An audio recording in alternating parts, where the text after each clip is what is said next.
All right, let's talk about the Georgia Milestones.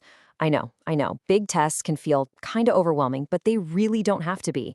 Think of this as your inside guide. We're going to break everything down step by step so you can walk in on test day feeling totally confident and ready to go. First things first, let's change how we think about this. The Georgia Milestones isn't some big, scary monster. It's actually an opportunity. It is your chance to show off all the amazing stuff you've learned in English language arts all year. Seriously, it's a moment for you to shine. So here's our game plan. We'll start with the general lowdown, then we'll nail down the key dates and times. After that, we'll get into the two big skills the test is actually measuring, walk through each section, and finally, we'll talk about scoring and what it all means for you. Sound good? Let's do it. Okay, first up, let's get practical.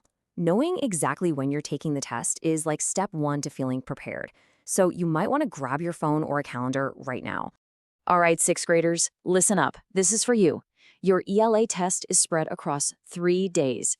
You've got April 29th, April 30th, and May 1st. Got it? That's your week. Now for our seventh graders. Your turn is the week right after. Lock in these dates, May 6th, May 7th, and May 8th. 3 days in a row to flex all those ELA muscles. And eighth graders, you're on the exact same schedule as the seventh graders. So for you, it's also May 6th, 7th, and 8th. Okay, now that everyone has their dates, let's dig into what you'll actually be doing. So what's this test really all about? When you strip everything else away, it really just boils down to two main skills. And here's the cool part. You use these skills all the time, probably without even thinking about it. The first big skill is called interpreting texts. And honestly, the best way to think about this is that you're a detective. Your mission is to look at a piece of writing or maybe watch a video and find the clues, the evidence, to figure out what's really going on. It's all about understanding the deeper meaning. The second skill is constructing texts. So if interpreting is like being a detective, constructing is like being an architect. You're the builder. You get to take your own ideas and use words as your building blocks to create something clear and strong that gets your point across. And get this, you won't just be reading articles. The test is going to throw all kinds of stuff at you. We're talking videos, podcasts, charts, you name it. Why? Because these are the skills you use every single day when you're scrolling online or watching videos. It's actually pretty relevant. Okay, so we know the skills. Now let's see how they fit into the test itself. We're going to look at the actual blueprint so you know exactly what to expect when you sit down. No surprises. Now, this is a really important difference to catch. For you 6th and 7th graders, Section 1 is 50 minutes, but for 8th graders, you get a longer 90-minute session. And there's a good reason for that. 8th graders, you'll have a big writing task to tackle right there in that first section. But after that first section, things even out. For everyone 6th, 7th, and 8th grade, Sections 2 and 3 are pretty much the same. They're each 75 minutes long, and they're all about that reading comprehension detective work we were talking about. Okay, we've got the dates, we've got the layout. Now for the big question, right? How does the scoring work? Understanding this part is, believe it or not, a huge key to doing well. The magic number to remember is 60. That's it. That's the total number of points up for grabs on the entire ELA test. Every single question feeds into that final score. So where do those 60 points come from? Well, take a look. About half your score comes from simple one-point questions, your standard multiple choice. The other half comes from these 2-point questions where you might have to drag and drop an answer or highlight something. And for you 8th graders, that 8-point essay makes up a really solid chunk of your total score. And speaking of that writing task, 8th graders, you really need to hear this. The way they score it is actually awesome. It's not about finding your mistakes. The whole point is to reward you and give you credit for the things you do well. What that means is they want to hear your ideas. Don't get all stressed out about a comma being in the wrong place or a small spelling mistake. The people scoring your test are trained to look past that stuff and focus on your actual ideas. They know it's a first draft. It's about communicating, not about being perfect. So there you have it. That's the complete game plan for the Georgia Milestones ELA test. You've got the dates, the skills, the structure, and you know how it's scored. The ball is officially in your court. So the only question left is, what's one thing, just one skill, that you're going to focus on from now until test day to feel totally prepared? So if you're a parent of a middle schooler here in Georgia, the Georgia Milestones math test is probably on your radar. But what is actually on it? It can feel like a total mystery. Well, today we're going to pull back that curtain and make it all make sense. Here's the good news. The Georgia Department of Education doesn't actually keep this a secret. They publish an official blueprint for every single grade's test. You can think of it like the test maker's own cheat sheet, and it tells us pretty much everything we need to know. And the answer to that is a big yes. This blueprint, this is our map. It shows us exactly what topics are the big landmarks and how the whole terrain of the test changes as your kid goes from one grade to the next. Okay, so let's dive right in. Here's our game plan. First, we're going to look at the core structure of the test, the stuff that's the same for all middle schoolers. Then, we'll take a little journey through the math content from 6th all the way to 8th grade. We'll also unpack the different levels of thinking the test is looking for. And finally, we'll wrap it all up with what this map really means for you. All right, so before we explore how everything changes, let's just nail down the foundation. What are the constants? What does every single middle schooler face when they sit down for the math milestones, no matter what grade they're in? What's really interesting here is just how consistent it is. I mean, look at that. Whether you're a 6th, 7th, or 8th grader, the test has the exact same format. 55 questions in total, broken down into 42 one-point questions and 8 two-point questions, every single time. So 58, that's the magic number. Every student is aiming for a score out of these 58 total points. That number doesn't change one bit throughout their entire middle school experience. It's a stable, predictable target. But, and this is a big but, here's where things get really fascinating. While that 58-point frame is constant, the picture inside it, the actual math content, that changes, and it changes dramatically each year. Understanding that shift, well, that's the real key. So let's actually take that journey and see how the content builds year over year. We're going to follow the points to see exactly what the test cares about most each year. It's like charting a course through middle school math.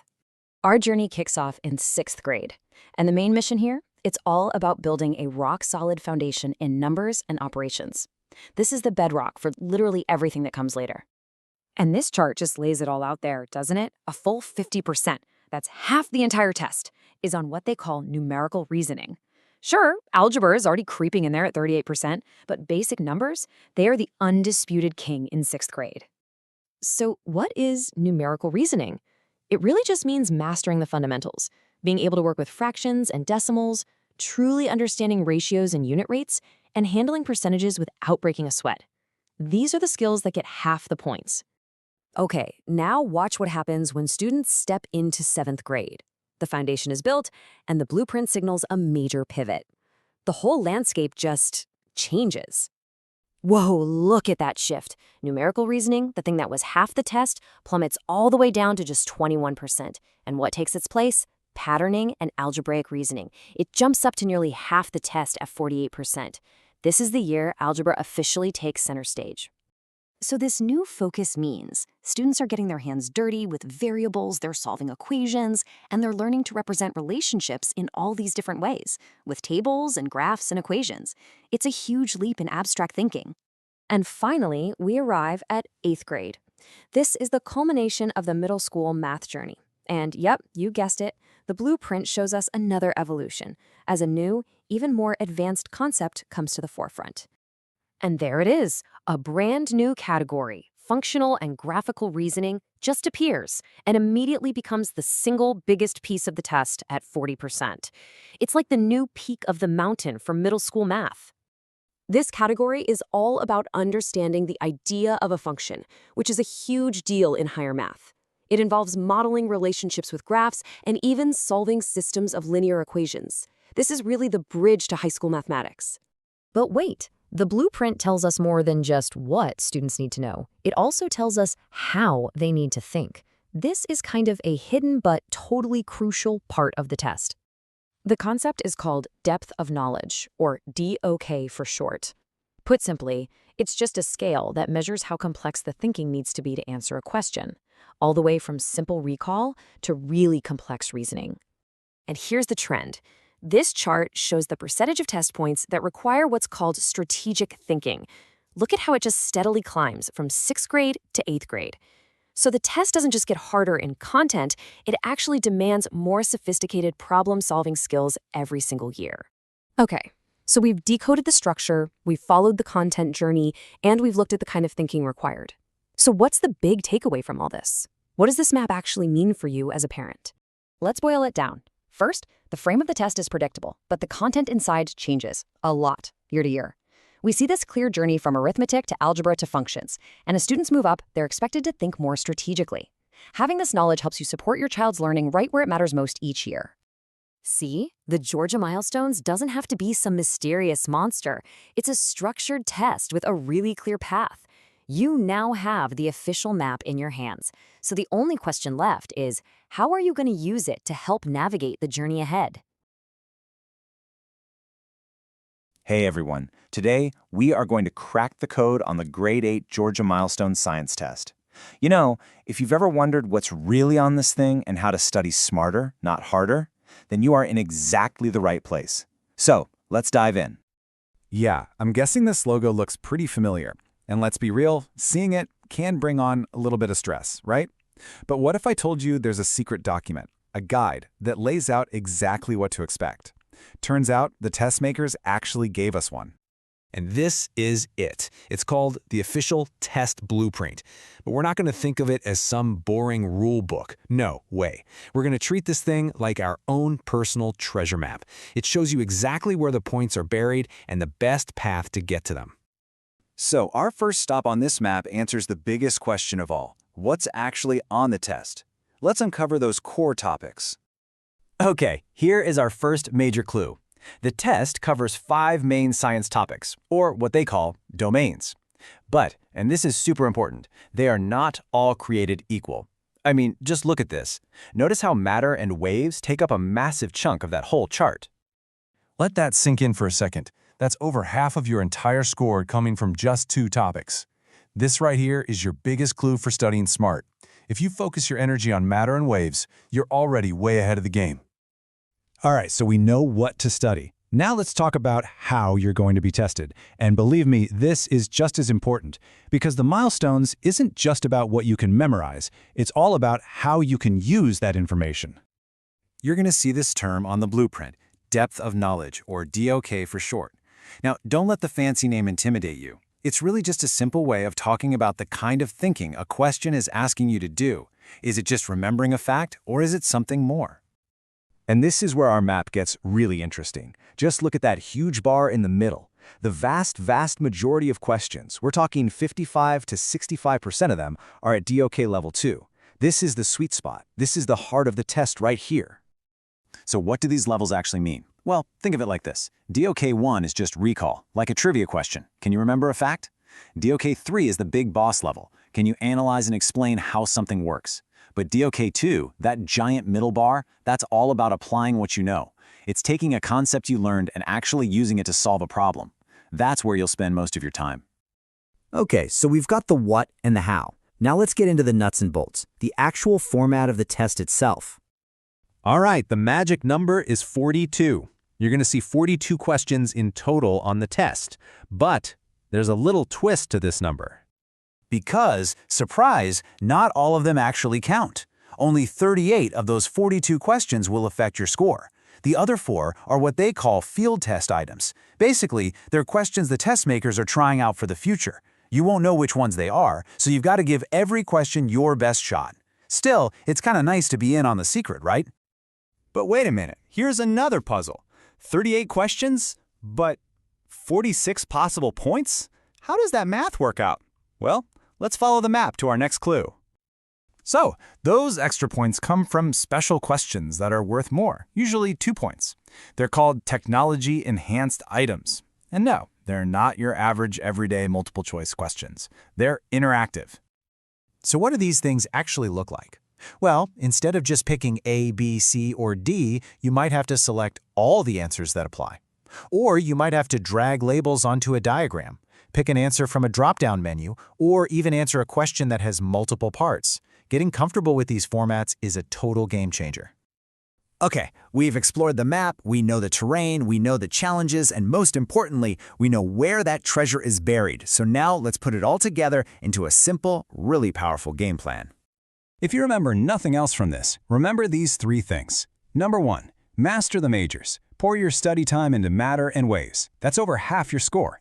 Number 2, think like a scientist. Don't just memorize facts, practice using them to solve problems, because that's what DOK2 is all about. And number 3, get comfortable with clicks. Practice those interactive questions so there are no surprises on test day. So there you have it. The blueprint isn't a secret code anymore. It's your personal treasure map. You know where to focus, you know how to think, and you know exactly what to expect. The path is laid out right in front of you. Now, it's your turn to plan the journey. All right, if you're an 8th grader in Georgia, you know what time it is. The Social Studies Milestones test is probably looming, but don't worry, you've come to the right place. Today, we are going to completely declassify this thing, pull back the curtain, and get rid of all that mystery so you can walk in feeling totally confident. So, how are we going to do this? Well, we've got the official playbook. This is the actual test blueprint from the Georgia Department of Education. We're not guessing here. We're going straight to the source to figure out exactly what this test is made of. Yeah, think of it as our treasure map for the journey ahead. I mean, seriously, who hasn't felt that way? That pit in your stomach when you're walking into a big test and you have no idea what's coming? It's just the worst. But what if I told you that you could get the next best thing to the answer key? Okay, so while we don't have the actual answers, we've got something that's maybe even more powerful, the blueprint. This document, this is the key. It tells us exactly how the test is built from the ground up. So, let's unlock this thing together. You heard that right. This is not about guesswork. The state literally publishes the game plan for everyone to see. It lays out all the rules, the exact content, the whole structure. And if you understand this plan, you can prepare smarter, not just harder. It's a total game changer. All right, so first things first, the biggest question on everyone's mind. What's actually on the test? Like, what subjects do I really need to be studying? Well, the blueprint breaks it all down for us into 4 main categories. And whoa, take a look at this.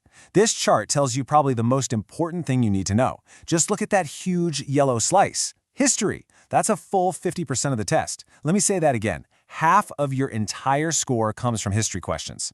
The other half is split up. You got government and civics at 20%, then geography and economics are tied at 15% each. The takeaway here is massive. You've got to know your history. Okay, let's zoom in a bit. Now, I know this table looks like a lot, but trust me, this is your secret weapon. It breaks down each of those big subjects into the nitty-gritty details. So for example, under history, it's not just, all of history. It's specifically about Georgia's role from colonization all the way through Reconstruction. It gets that specific for all the subjects. You don't need to memorize this right now, but just knowing this exists, it's like having a super detailed roadmap for where to focus your study time. Okay, so we've got the what. We know what topics to study. But now for the how. How are they actually going to ask you these questions? Because let me tell you, understanding the format of the test is every bit as important as knowing the content. So let's start with the big number. The whole thing is scored out of 46 points. That's the max you can get. Every single point counts. But here's the catch. Not all questions are created equal. And this is where it gets really, really interesting. Check out this point breakdown. You've got 30 questions that are worth 1 point each. Standard stuff, right? But then, look over on the right. There are 8 questions that are worth 2 points each. Do the math. Those 8 questions alone are worth 16 points. That's more than a third of your entire score packed into just a few questions, so you got to pay attention to those. So you're probably asking, what are these super important high-value questions? Well, a lot of them are what the blueprint calls technology-enhanced items. Okay, that's just a fancy term for questions that are not your typical multiple choice. You might have to actually drag an event and drop it on a timeline, or select a few different correct answers from a list, or maybe even pick the right word from a drop-down menu inside a sentence. It's more interactive. Oh, and one last little insider tip about the format. You're actually going to answer more questions than you get graded on. The test has 4 field test items tucked in there. These are basically questions they're testing out for future years, and they have absolutely no impact on your grade. So if you come across a question that seems like it came from outer space, don't panic. It could just be one of those, so take a deep breath and move on. All right, listen up because this next part, this might be the single most important concept for studying smart. It's not just about what you know, it's about how the test expects you to use what you know. And this whole idea is called depth of knowledge, or DOK for short. So the official definition talks about level of cognitive demand, which, is a mouthful. All it really means is the kind of thinking you have to do to answer the question. So like a level 1 question is just simple recall. What year did this happen? Easy. But the higher levels, they make you do more. You have to analyze things, compare ideas, and really evaluate information. So what kind of thinking does this test really want from you? Check out this chart. It tells the whole story. See that little sliver? That's DOK level 1. Just remembering facts. It's tiny, like 15% max. But then look at that giant bar in the middle. A whopping 65 to 75% of the entire test is DOK level 2. That right there, that is the sweet spot. That's the heart of this test. So what does that actually mean for you when you're studying? It means this. The test isn't about memorizing flashcards. It's designed to see if you can apply what you've learned. It's asking, can you explain the cause and effect of an event, not just spit out the date? Or can you compare two different types of government, not just give me a definition? That is the key to cracking this thing. Okay, so we've totally declassified this test. We've looked at the content, we've broken down the format, and we've peeked inside the mind of the test makers with DOK. So let's wrap this all up. Let's put it together into a simple, super actionable blueprint for your success. Here it is, your game plan. 3 simple points. Number 1, history is half the test. That's where you should focus most of your energy, period. Number 2, practice applying concepts. Don't just memorize dates and names. Practice explaining, comparing, summarizing, all that DOK2 stuff. And number 3, be ready for those tricky, tech-enhanced questions that are worth double the points. They're a big deal. So there you have it. The test isn't some big, scary mystery anymore, is it? You have the official game plan right in your hands. The structure is clear, the priorities are obvious. Really, the only question left is the one you see right here. Now that you have the blueprint, how are you going to build your success? Go get 'em!